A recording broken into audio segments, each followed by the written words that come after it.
جی ایاز صاحب، یہ کتنی تجویز امپورٹنٹ ہے خاص طور پر پارلیمانی کمیٹی، اور ساتھ جو فیصل وافدہ بھی بات کریں کہ حکومت دل بڑا کرے اور اپوزیشن کو بھی اس میں شامل کرے؟ دیکھیں یہ بڑی امپورٹنٹ ہے، اس کی وجہ ہی کہ ایک ہم اس پہ ڈسکس کر رہے ہیں کہ ایک ماحول بنا ہوا ہے اس وقت ہم آہنگی کا، ایک پوری قوم بھی آپ کو ایک پیج پہ نظر آتی ہے. ظاہر ہے جب ملکی دفاع کا ایشو ہوگا، انڈیا کی جارحیت ہوگی، تو یہ قوم کا اسی طرح کا رسپانس آئے گا، اس میں کوئی شک نہیں ہے. فیصل وافدہ آج کل ظاہر ہے بہت سے لوگوں کو بہت برے لگ رہے ہیں. آپ کو یاد ہوگا کچھ عرصہ پہلے وہ بہت اچھے لگ رہے تھے جب وہ ظاہر ہے وہ ایک ہی پارٹی کے خلاف یا عمران خان کے خلاف بات کر رہے تھے. اب وہ تھوڑا سا سٹانس مجھے چینج نظر آتا ہے. جب وہ اپوزیشن کی بات کرتے ہیں تو اپوزیشن اور کون سی ہے؟ ایک ہی اپوزیشن ہے نا ظاہر ہے، باقی تو آپ کو کہیں اپوزیشن نظر نہیں آتی جب اس کی وہ بات کرتے ہیں. پھر ایک تشویش کی لہر آئی ڈونٹ نو کیوں نون لیگ کی صفوں میں اس وقت دوڑ رہی ہے، اور بڑی تیزی سے شدت سے دوڑ رہی ہے. وہ 9 مئی کا ذکر بہت زیادہ انہوں نے کرنا شروع کر دیا ہے. اس طرح کے موقع جب اس طرح کا ماحول بنا ہو تو میرا خیال ہے اس کو خراب نہیں کرنا چاہیے تھا. لیکن بہرحال ان کے اپنے مسائل ہیں، اور فیصل وافدہ کی باتوں سے شاید ان کو کوئی، کیونکہ وہ ان کو کچھ لوگ کہتے ہیں وہ ترجمان ہیں، کچھ کہتے ہیں خود ساختہ ترجمان ہیں، لیکن وہ بات تو کرتے ہیں ہمیشہ. جیسے انہوں نے آج وہ دفاعی بجٹ کو 2 گنا 3 گنا کرنے کی بات کی ہے، کہ وہ فوجیوں کی تنخواہیں بڑھانے کی بات کی ہے. وہ تو بات مسلسل کر رہے ہیں. اور پھر اسپیشلی میرے قائد اور اس وزیر اعلیٰ صاحبہ کے خلاف جس طرح کی انہوں نے باتیں شروع کی ہوئی ہیں، وہ کچھ لوگ کہتے ہیں کہ شاید کوئی ناراضگی کہیں ہے اس حوالے سے. خیر میرے قائد بھی اسلام آباد پہنچ رہے ہیں، کچھ انہیں ملاقاتیں بھی اہم انہوں نے کرنی ہیں، شاید وہ مسائل حل ہو جائیں.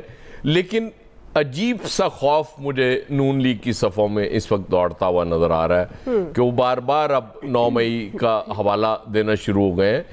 اس وقت مناسب نہیں لگ رہا مجھے، کیونکہ ایک قوم میں یکجہتی ہم آہنگی بنی ہوئی ہے، اس کو برقرار رکھنا چاہیے. یہ چیزیں زیادہ دیر پھر قائم نہیں رہ سکتی ہوتی، کیونکہ آپ کے ذہن میں ہونا چاہیے کہ نریندر مودی اپنی تیاری کر رہا ہوگا. وہ اتنی بڑی جو انسلٹ ہوئی ہے، جو خواری ہوئی ہے، وہ ظاہر ہے اس کو ایسے تو نہیں جانے دے گا. اور پھر پریشر بہت زیادہ ہے. آپ ذرا انڈین میڈیا کو ملاحظہ تو فرمائیں، آپ کو پتہ چلے گا کہ کس طرح سے وہ پریشر آ رہا ہے. جے شنکر بھی اب آہستہ آہستہ ماننا شروع ہو گئے ہیں جی، امریکہ سمیت بہت سے ملکوں نے اس وقت رابطہ کیا. بہرحال وہ اس چیز پہ قائم ہے کہ نہیں، اینڈ پہ یہی ہوا تھا کہ پاکستان اور انڈیا نے بات کی، تو یہی ہونا تھا نا. جب آپ چلے گئے امریکہ کے پاس اور امریکہ نے کہہ دیا تو پھر ظاہر ہے آپس میں ہی یہ معاملہ ہونا تھا. اور اس میں کوئی شک نہیں ہے.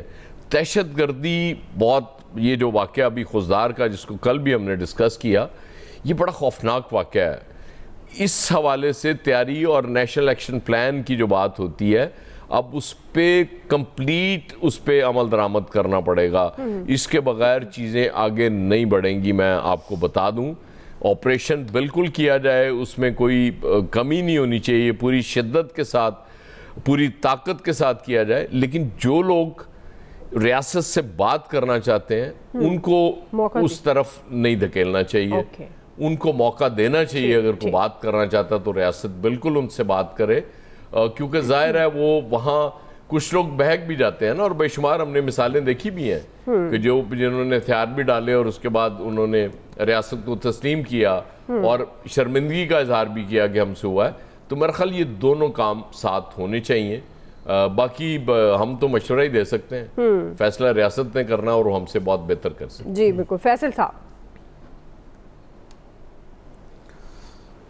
دیکھیں، یہ جو اس وقت فوجی لیڈرشپ ہے ہماری، اس کی گفتگو میں اور عمل میں کوئی فرق نہیں ہے. جب ہم فوجی لیڈرشپ کی بات کرتے ہیں تو اس کا تجزیہ جو ہے ہم اس کے عسکری حوالے سے ہی کرتے ہیں. تو جو اس کی عسکری کیپیسٹی یا استعداد ہے، اس کے حوالے سے فوجی لیڈرشپ کی جو دعوے ہیں وہ بالکل 100% جو ہے وہ درست ثابت ہوئے. شاید اس سے زیادہ بہتر رزلٹ دیا ہو جس طرح کی انہوں نے گفتگو کی یا دعوے کی ہے، یا جو انہوں نے اپنی صلاحیت کے بارے میں اس قوم کو بتایا تھا، وہ تو بالکل جو ہے وہ درست معاملہ ثابت ہو گیا.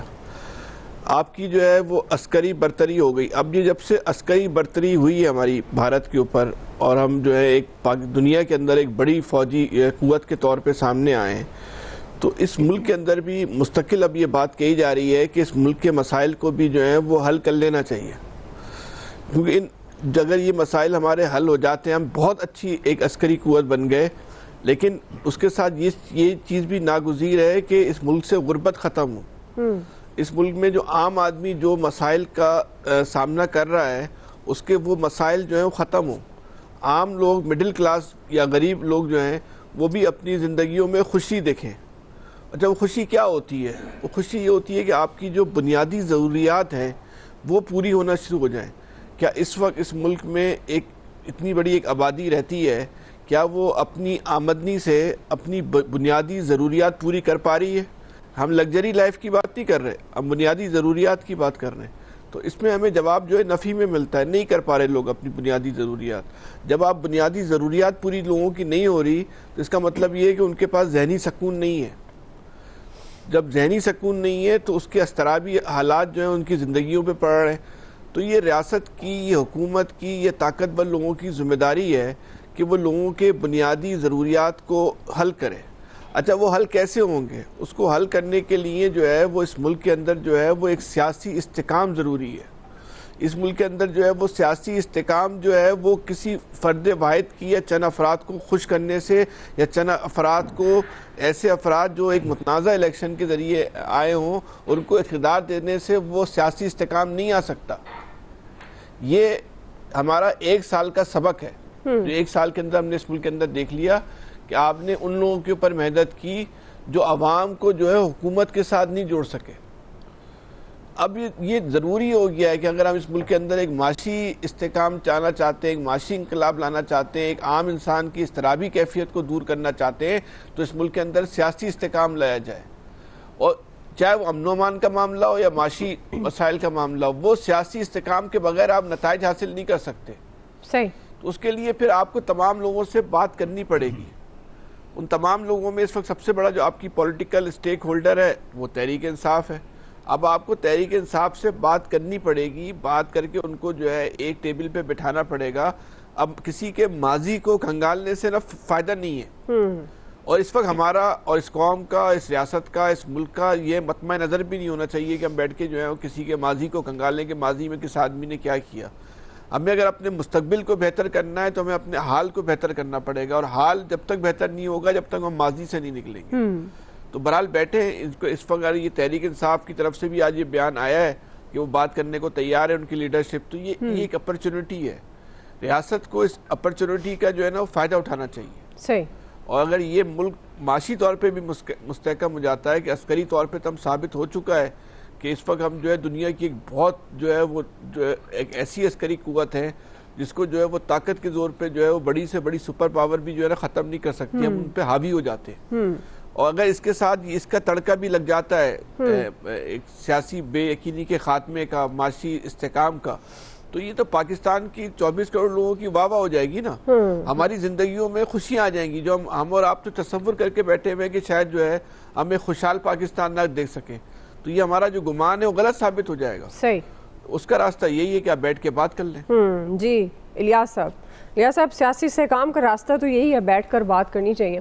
تو کیا اب لگتا ہے کہ یہ جو تجویز آ رہی ہے کہ اپوزیشن بھی شامل ہو, اور خاص طور پر جو بنیادی سوال پارلیمانی کمیٹی کی جو تجویز سامنے آئی ہے دہشت گردی سے نمٹنے کے لیے, وہ کتنی امپورٹنٹ ہے؟